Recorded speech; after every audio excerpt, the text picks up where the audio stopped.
welcome to Tech Tuesday at 2 in the Low Creative Studios. The Creative Studios are here for students to learn about and utilize new software and technology that can allow them to both express their creativity and help in their success here at OSU and in the future. Tech Tuesday at 2 will meet here in the Low Creative Studios on the first Tuesday of every school month for interactive showcases of emerging and innovative technologies.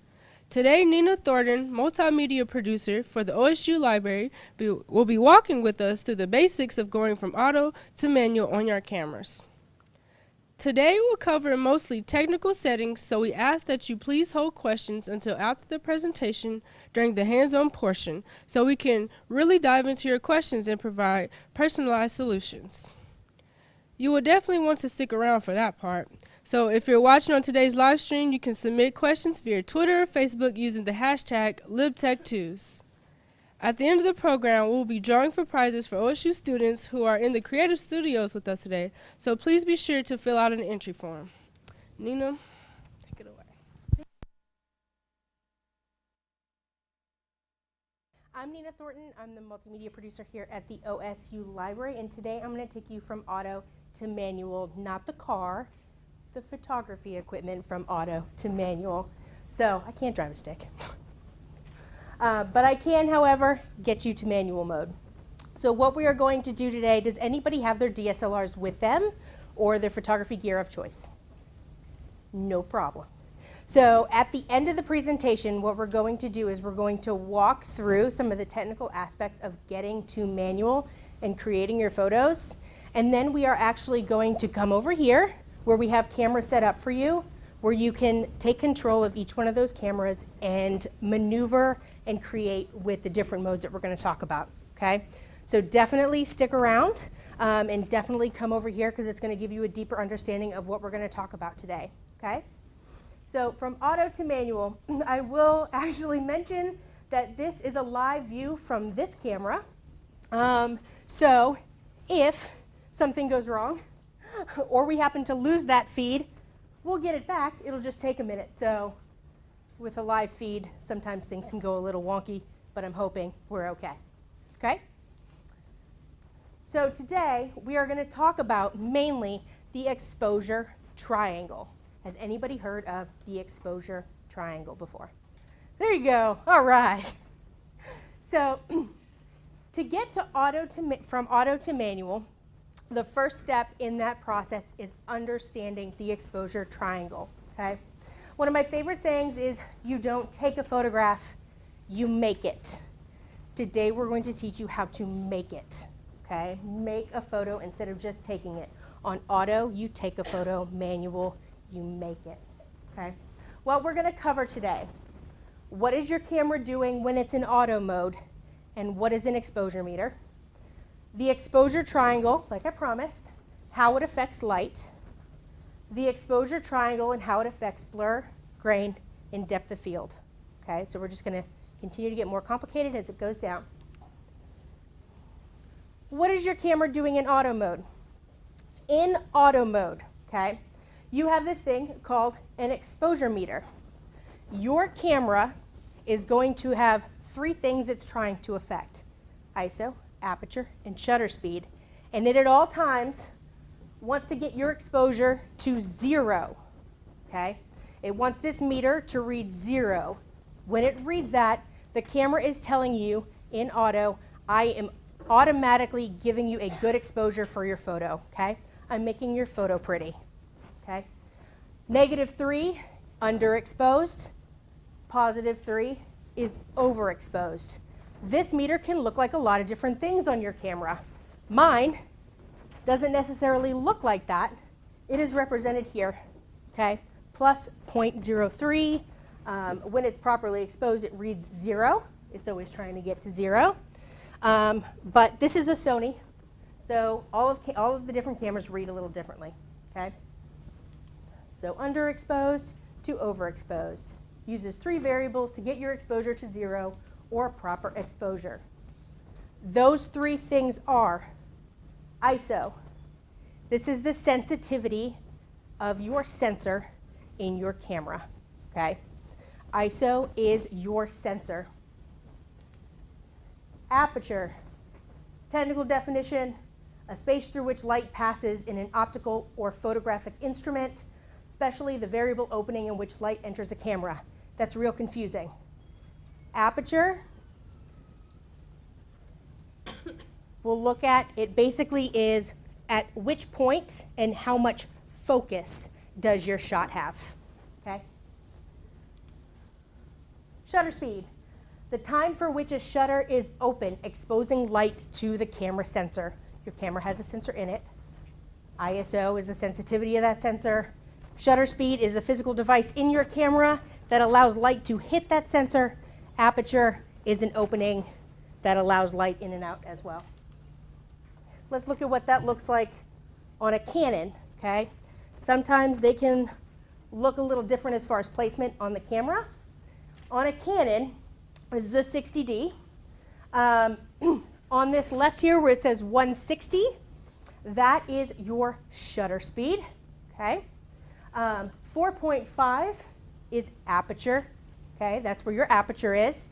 1600 is your ISO. So if you had your camera today, you can actually go into your phone and you have the same settings in your phone. You can adjust ISO in your phone for your phone camera, but that's what they're going to look like. So on these cameras specifically, they are represented on either the screen on the back or a display on the top, okay?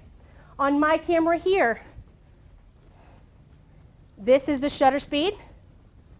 That is the aperture, represented by an F number. That is your ISO. ISO is usually pretty easy to find because it says ISO, okay? So again, shutter speed, physical device. F1.8 is your aperture, which is the size of a hole that we'll get to here in a second. ISO is 200, is the sensitivity of your sensor to light. Each one of these settings affects light. Let's take a look. ISO, again, easy one to identify. At ISO 100, we are at ISO 200. Your sensor is less sensitive to light. If you go up in ISO, your camera is more sensitive to light. Let's see what that looks like, okay? So here, we are at ISO 200.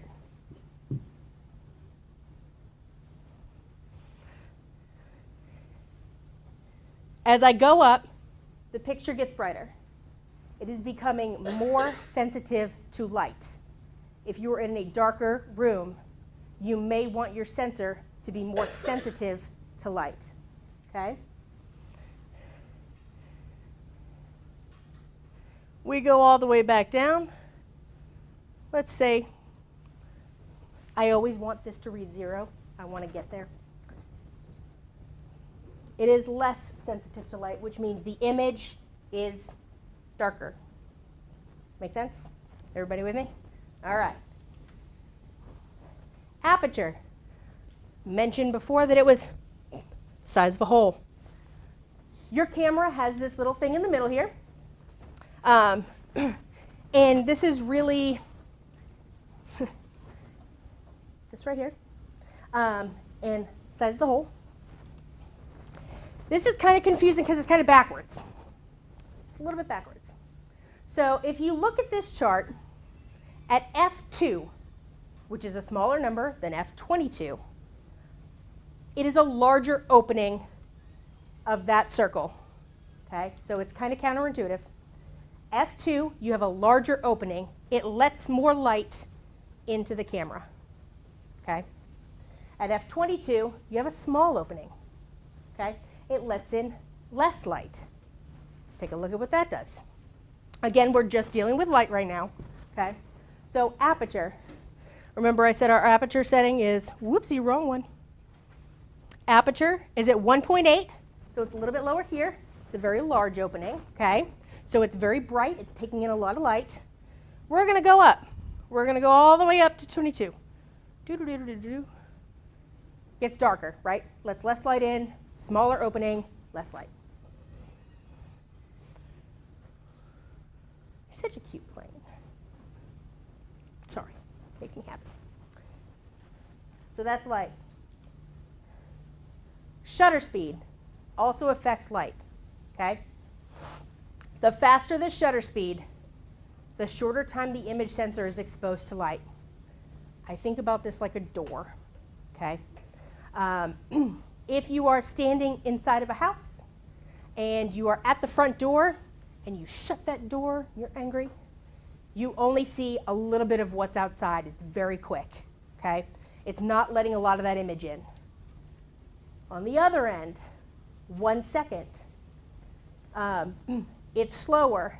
You gently shut that door. It's a nice summer breeze out. You see a lot more of what's outside, okay? It's a slower shutter speed. This door metaphor, there's an actual physical device inside of your camera that opens and closes like a door, and depending on the speed of that door, will let in more or less light.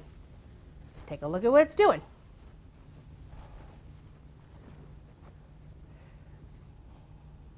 I'm forever going to get those backwards. Okay, so let's go down here. It's a slower shutter speed. It's going to let in more light. That means the physical device is going to close slower than if we go the opposite way. You will hear it audibly go click, click.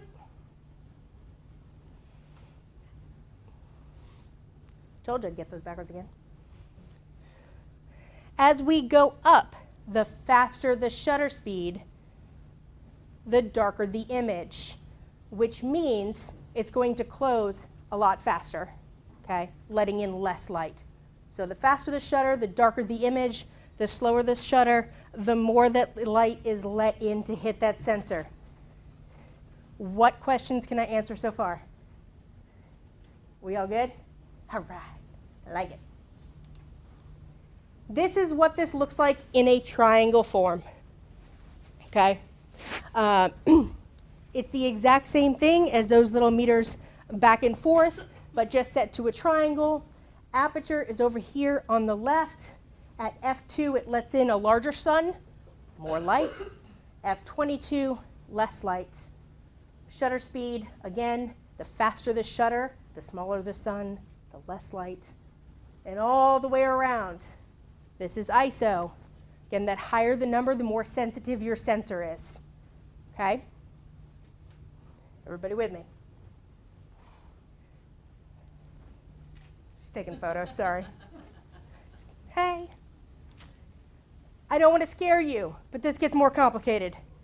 This is as complicated as it gets, I swear.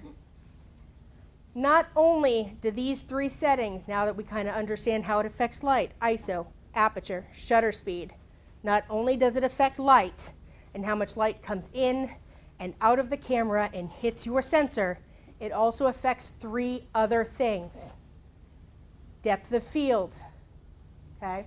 Your aperture affects depth of field. We'll talk about what that means. ISO affects grain or noise. Sometimes they're used interchangeably, video folks. And shutter speed, sharpness, okay?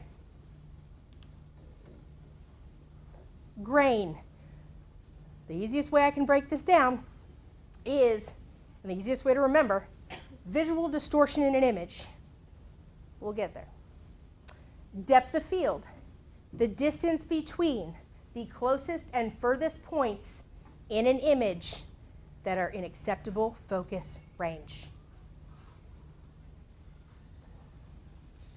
Motion blur, streaking of rapid movements, whether that is caused by the motion of you as the photographer or motion of the person who you are photographing, i.e.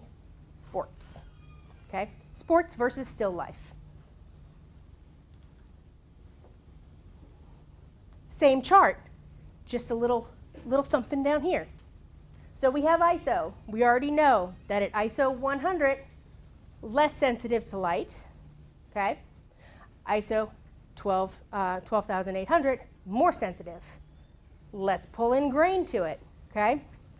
At the lower end of this spectrum, at ISO 100, you are going to get less grain, okay?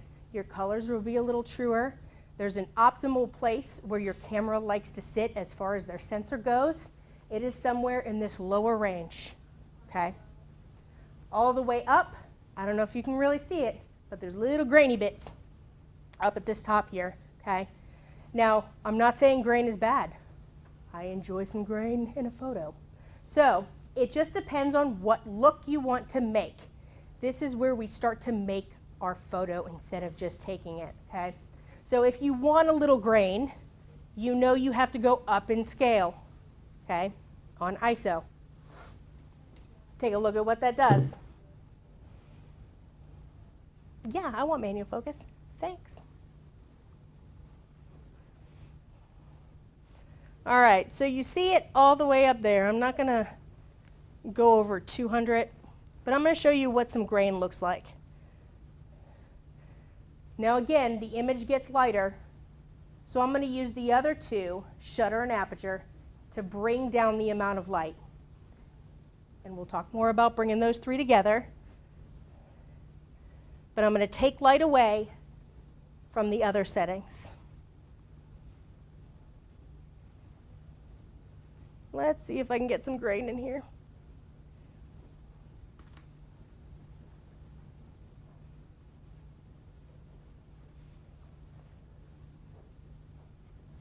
See that nasty bit right there?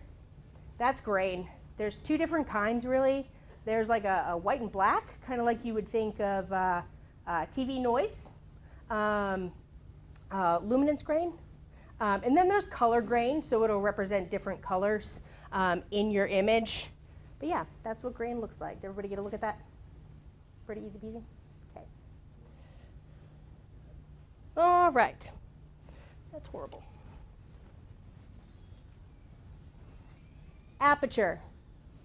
Aperture affects that depth of field, okay?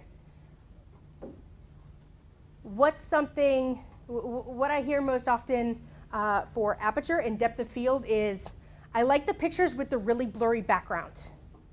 That's depth of field, okay?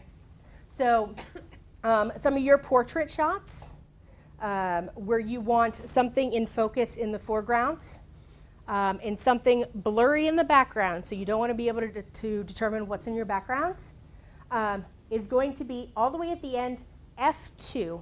So the larger the opening of your aperture, the shallower the depth of field, okay?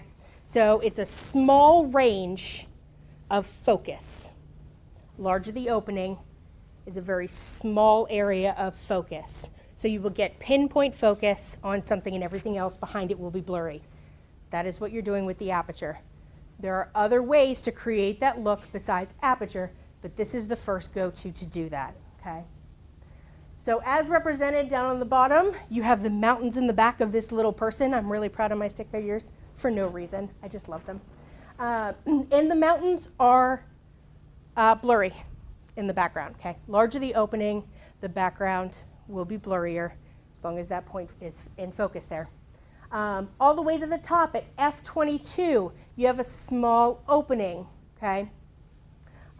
You will have a deeper depth of field, which means everything will be in focus. The point of which focus exists in your photo extends further.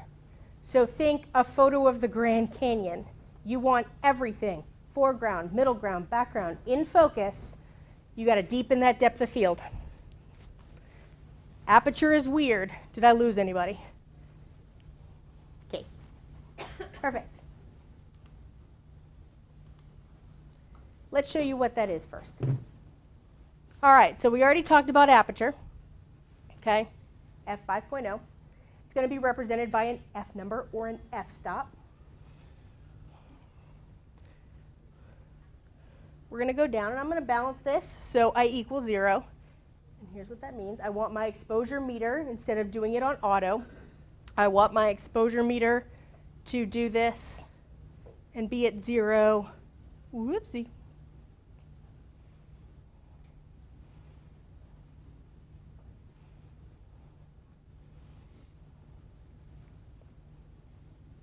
Okay. Does everybody see how this is in focus and the background isn't? We got that? So I am at f2.0, so I am way down here, large opening, okay? And there's a pinpoint depth of field. So if this was somebody's face, this would be their eyes right here, and the background would be blurry, out of focus, not recognizable. Let's go the opposite way. Just kidding. I'm going to take it all the way up, all the way to f22.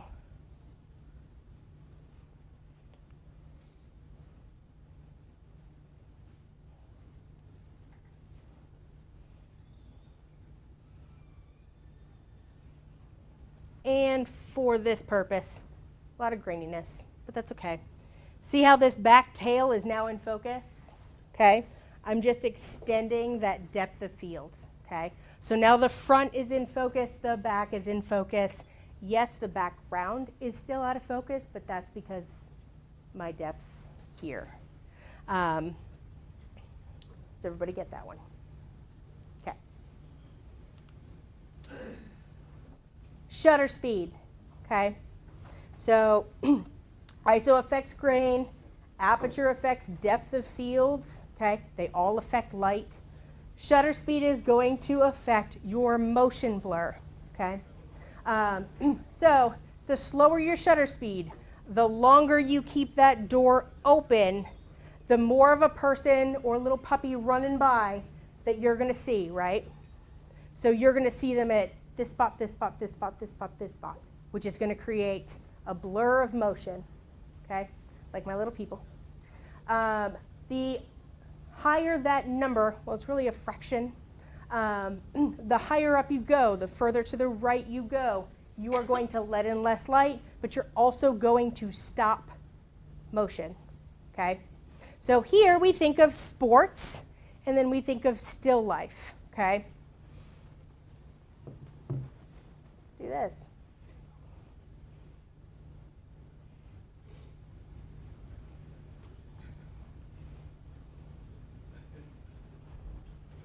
All right, this isn't going to look too great.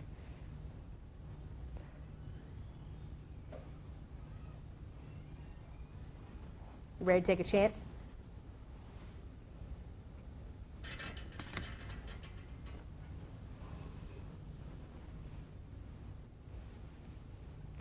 So I was all the way down here, okay, with slower. I was at, I believe, 1/40th, if I remember correctly. 1/13th, okay, 1/13th of a second. And I caught this blur. Actually, it didn't stop it at all, okay? So that shutter speed was so slow that it caught that rotation and just gave me the blur of the rotation, the motion blur, okay? Now let's stop motion.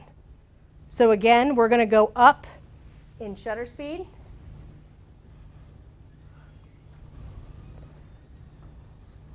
Which makes it darker. Then we're going to compensate here. Yeah, that'll about do. Ready to take another chance?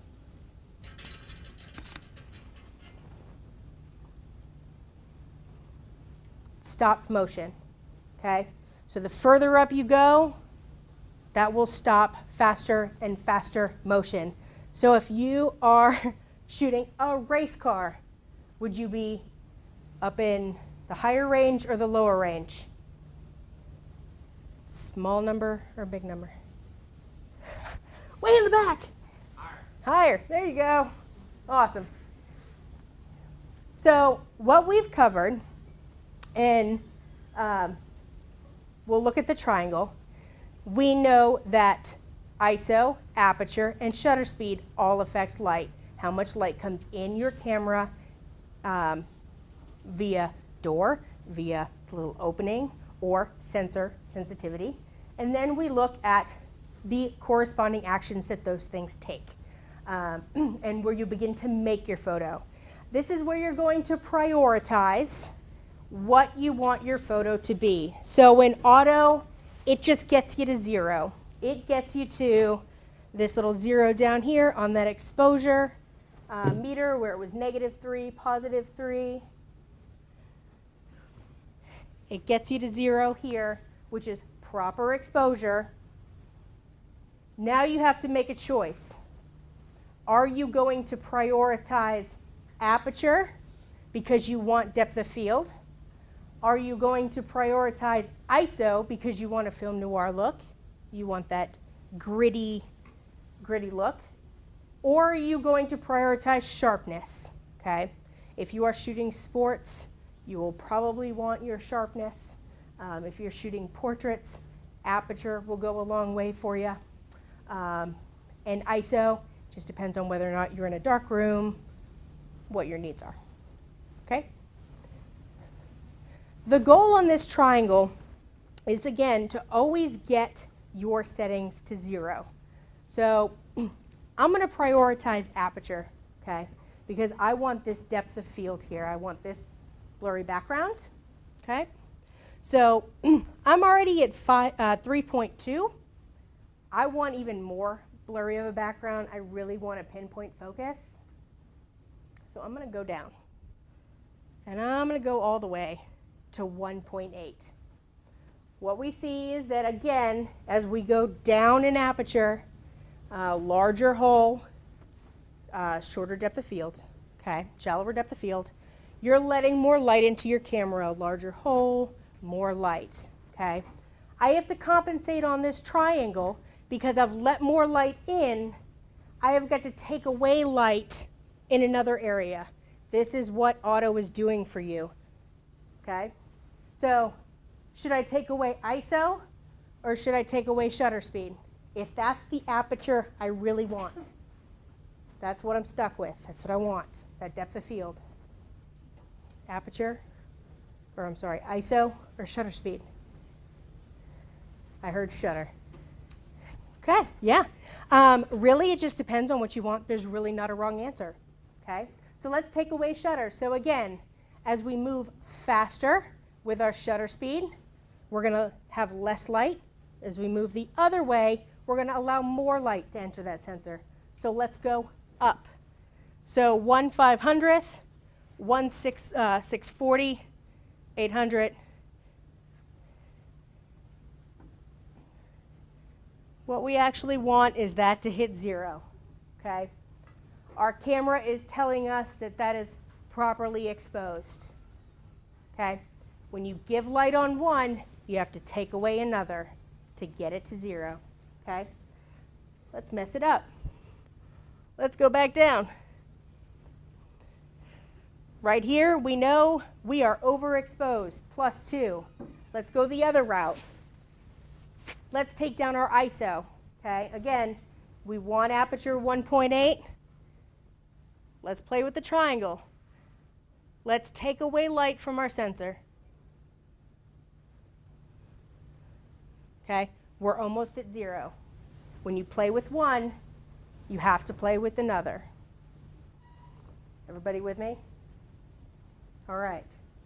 So, again, ISO, aperture, shutter speed is the exposure triangle. Is that scary anymore? Not so much. There you go.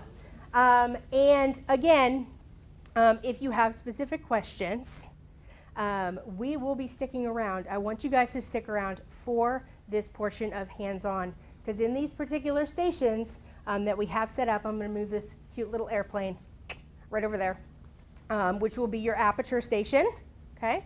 And then next to it, that lovely little orange pinwheel. Is that what it is? Pinwheel? That you are going to stop motion on that, so that'll be your shutter speed. And then over in the corner, you're going to affect ISO. So you will have a chance to look at how light is coming into each of those cameras based on ISO, aperture, and shutter. And then you can play around in the back. There's a gentleman over there, Anthony, is going to help you out, and you can play with all three. So again, as you add light to one, you have to take away light on the other, okay? So feel free to mess with all three settings, and he's going to show you exactly where those are on Canon. Okay? And is there anything else? Any questions right now? Perfect. All righty.